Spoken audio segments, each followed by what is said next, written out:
नमस्कार दोस्तों, स्वागत है आप सबका एक बार फिर से राइस स्मार्ट के यूट्यूब चैनल में आर्टिकल सीरीज में। मैं हिमांशु यादव रात 9 बजे प्रतिदिन की तरह हाजिर हूं आपके समक्ष, जहां पर हम आज डिस्कस करने वाले हैं संविधान का आर्टिकल नंबर 207। थोड़ा सा हम कल की क्लास में भी इस पर चर्चा कर चुके हैं कि जैसे केंद्र सरकार का आर्टिकल नंबर 215, 216 अनुदानों से संबंधित है, उसी तरह से राज्यों के लिए आर्टिकल नंबर 206 और 205 जो आर्टिकल है ये अनुदानों से संबंधित है। तो जब आर्टिकल 115, 16 के बाद 117 आता है तो वो वित्त विधेयक है। तो उसी तरह से आर्टिकल नंबर 205 और 6 के बाद आर्टिकल आएगा तो राज्य का वित्त विधेयक होगा। एक होता है धन विधेयक, एक होता है वित्त विधेयक। आप इसका अंतर समझ लीजिएगा, धन विधेयक 199 में आएगा राज्य का और वित्त विधेयक 207 में आएगा। केंद्र सरकार का भी ऐसे ही होता है, आपका 109, 110 में धन विधेयक और 117 में वित्त विधेयक। फर्क क्या वो थोड़ा समझ लीजिएगा। वैसे एक वीडियो अलग से मैंने बना रखा है धन विधेयक और वित्त विधेयक के बारे में, बट फिर भी आपको यहां पे मैं बता देता हूं। अगर ये हमारा धन विधेयक है, अगर हम इसे बोले मनी बिल धन विधेयक, तो इसमें आर्टिकल 199 की जितनी बातें वही केवल शामिल होंगी। और अगर हम वित्त विधेयक की बात करें तो वित्त विधेयक इससे भी बड़ा होगा, फाइनेंस बिल आर्टिकल नंबर 207। अर्थात मनी बिल की सभी बातें 100% फाइनेंस बिल में होंगी, लेकिन फाइनेंस बिल की सभी बातें मनी बिल में हो यह संभव नहीं है। सेम टू सेम ऐसा ही राज्य के साथ और ऐसा ही केंद्र के साथ भी होता है। तो आज हम इस वित्त विधेयक की बात करेंगे जहां पर वो धन विधेयक को भी जोड़कर चलेगा। कुछ बातें हैं जो केवल आपके मनी बिल की हैं, जिनमें केवल मनी बिल की बात होगी, लेकिन अगर मनी बिल के साथ कुछ पॉइंट्स आपके फाइनेंस बिल वाले हैं तो फिर उसे मनी बिल नहीं, फिर हम उसे फाइनेंस बिल ही कहते हैं अंततः। आइएगा इस पर चर्चा करेंगे। वित्त विधेयक के बारे में कुछ विशेष उपबंध है, कैसे आएगा सदन में, कहां रखा जाएगा, चर्चा कैसे होगी, ये सारी बातें यहां पे बताई गई है। क्या बताया गया है? अनुच्छेद 199 अर्थात धन विधेयक, यहां बात है फाइनेंस बिल यानी कि वित्त विधेयक की। धन विधेयक के 1 का क्या में निर्दिष्ट किसी भी विषय के लिए उपबंध करने वाला विधेयक संशोधन राज्यपाल की सिफारिश से ही स्थापित किया जाएगा। अगर वित्त विधेयक या धन विधेयक ला रहे हो तो पहले राज्यपाल से पूछना पड़ेगा।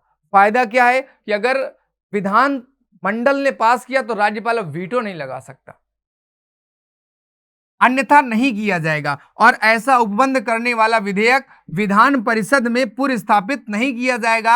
अर्थात केवल और केवल चाहे वित्त विधेयक हो या धन विधेयक विधानसभा में आएगा, इसके बाद विधान परिषद में जाएगा और इसके बाद गवर्नर का ऑटोमेटिक साइन पहले से ही मानकर चलिएगा। हाँ, विधान परिषद के पास क्या है, थोड़ा सा 14 दिन का टाइम है, वो इस पर सिफारिशें कर सकता है।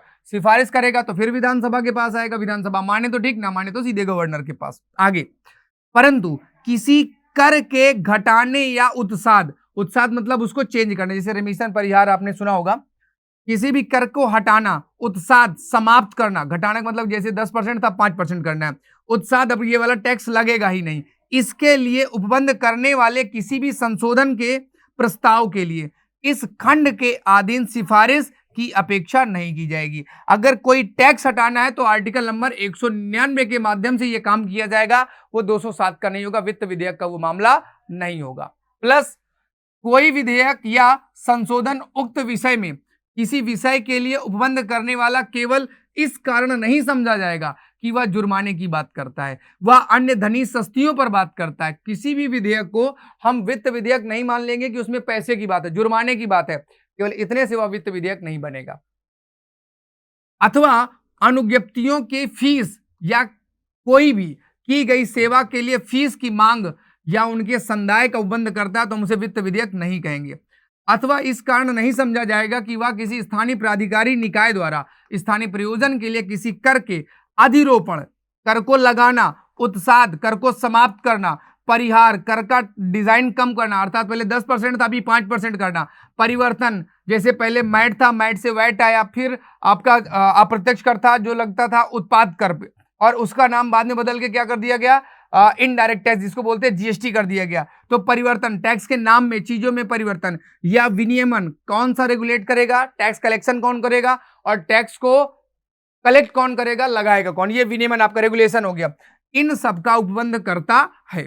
आगे बात करें, जिस विधेयक को अधिनियमित और परिवर्तित किए जाने पर राज्य की संचित निधि में से व्यय करना पड़ेगा, वह विधेयक राज्य के विधानमंडल के किसी सदन द्वारा तब तक पारित नहीं किया जाएगा जब तक विधेयक पर विचार करने के लिए उस सदन से राज्यपाल ने सिफारिश नहीं की। संचित निधि में अगर आप कोई चेंज करना चाहते हो, पैसे को घटाना बढ़ाना, किसी और नए व्यय को, तो राज्यपाल से पहले पूछना पड़ेगा। बिना राज्यपाल से पूछे आप कोई ऐसा खर्च या कोई ऐसा विधेयक सदन में स्थित या पुरस्थापित नहीं कर सकते। और अगर करोगे तो विधानसभा में करोगे, इसके बाद विधान परिषद जाएगा। ये बात यहाँ पे बताई जा रही है। सिंपल सी बात यह है कि धन का मामला जो है वो लोकसभा और विधानसभा के पास होता है, ये आपको अच्छे से पता है। और मुझे दीजिएगा आज्ञा, क्योंकि कल फिर आपके समक्ष आऊंगा रात 9 बजे आर्टिकल लेकर 208। तब तक के लिए tata bye bye, take care.